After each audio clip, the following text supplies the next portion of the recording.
बिस्मिल्लाहिर्रहमानिर्रहीम। अस्सलाम वालेकुम डियर स्टूडेंट्स।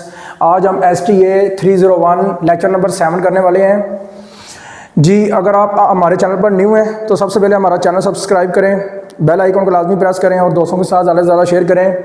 आगे बढ़ते हैं।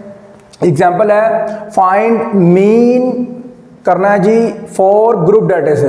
ग्रुप डाटे से आपने मीन फाइंड करना है। सबसे पहले आपको जो उसने दिया हुआ है डाटा वो दिया हुआ है क्लास इंटरवल और ओनली फ्रीक्वेंसी। तो सबसे पहले आपने क्या करना है, क्लास इंटरवल से आपने मिड पॉइंट निकालना है। क्या निकालना है? Mid point. तो आपने क्या करना है, इन दोनों को प्लस करके 2 पे डिवाइड करना है। इन दोनों को प्लस करके 2 पे डिवाइड करेंगे तो आपके पास आएगा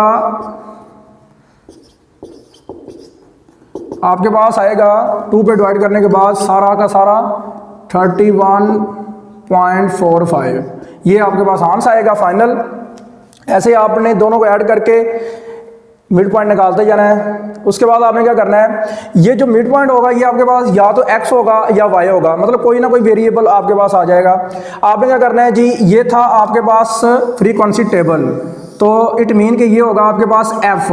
तो आपने क्या करना है, f और x को मल्टीप्लाई करने से आपके पास आएगा fx जी। fx आपने नाम निकालना है, क्योंकि अगर इसका फॉर्मूला देखा जाए तो आपके पास फॉर्मूला है जी summation fx divided by summation f। इसका मतलब है जी fx निकालना पड़ेगा। तो आपने क्या करना है, सबसे पहले इन दोनों को मल्टीप्लाई करना है। मल्टीप्लाई करने के बाद आपके पास ये आंसर आएगा। मल्टीप्लाई करते जाना है, आपके पास क्या आंसर आएगा 62.9 137.8 ऐसे आपने करते जाना। बाद में क्या करना है, ये आपके पास आंसर आता जाएगा तो आपने इनको जमा कर देना है, प्लस कर देना है। प्लस करने के बाद आपके पास ये आंसर आएगा। फॉर्मूले के अंदर ये चीज़ है। उसके बाद आपके पास है जी फ्रीक्वेंसी का सम, तो वो आपके पास 30 आएगा। अब आपने क्या करना है, putting all values in formula. फॉर्मूले में वैल्यू पुट करने के बाद आपके पास आएगा 37.85।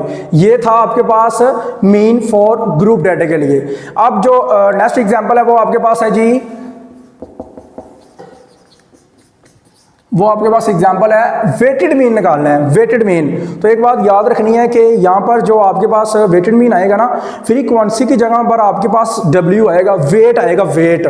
तो W F की जगह पे आ गया, तो बाकी सारा काम वही आपने करना है। क्या करना है, W को X के साथ मल्टीप्लाई करना है, WX। और एक और बात मैं क्लियर कर दूं कि जो आपके नोट्सों के ऊपर उसने दिया हुआ है वहाँ पर लिखा होगा XIWI, वो I लिखना ज़रूरी नहीं है। सब्सक्रिप्ट में जो है आई लिखना ज़रूरी नहीं है, लाजमी नहीं है कि आप आई के साथ लिखो, आप सिंपल भी लिख सकते हो। तो आपने क्या करना है, इनको मल्टीप्लाई करते जाना है।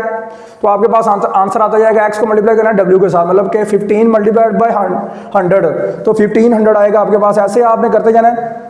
इसका फॉर्मूला अगर देखें तो आपके पास जो फॉर्मूला होगा वो होगा summation WX divided by summation W। तो आपने क्या करना है, सबसे पहले समेशन W चाहिए, तो आपने क्या करना है, सब को मल्टीप्लाई करने के बाद आपके पास आंसर आएगा, सम करने के बाद 2700। उसके बाद आपके पास फॉर्मूले के अंदर है समेशन W।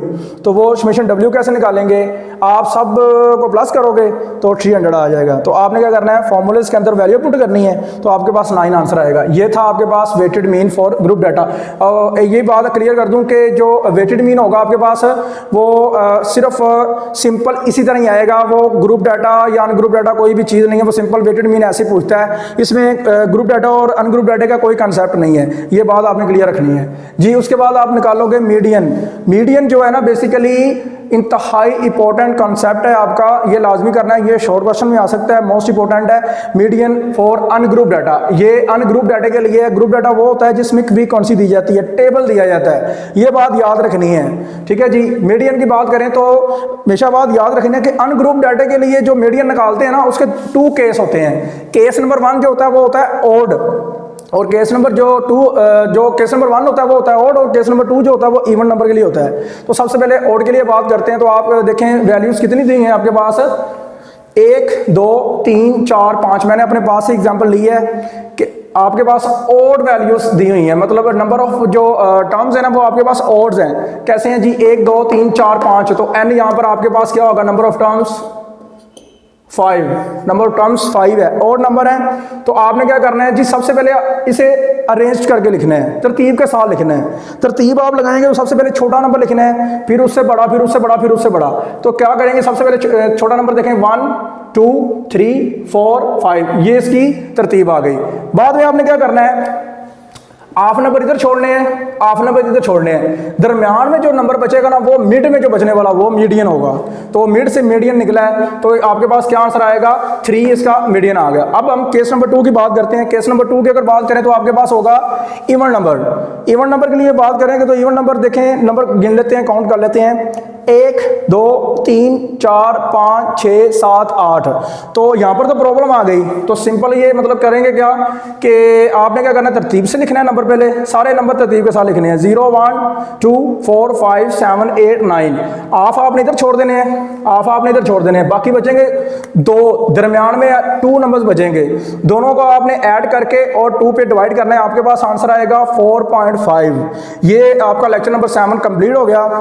अगर आपको वीडियो अच्छी लगी है तो ज़्यादा से ज़्यादा शेयर करें दोस्तों के साथ, और बेल आइकन के बटन को लाजमी प्रेस करना है, और क्या करना है जी, कमेंट में आपने लाजमी पूछना है कि कहाँ से आपको कोई चीज़ की समझ नहीं लगी, और लाजमी कमेंट करके हमें बताया करें कि वीडियो कैसी लगी आपको। ओके, अल्लाह हाफिज़।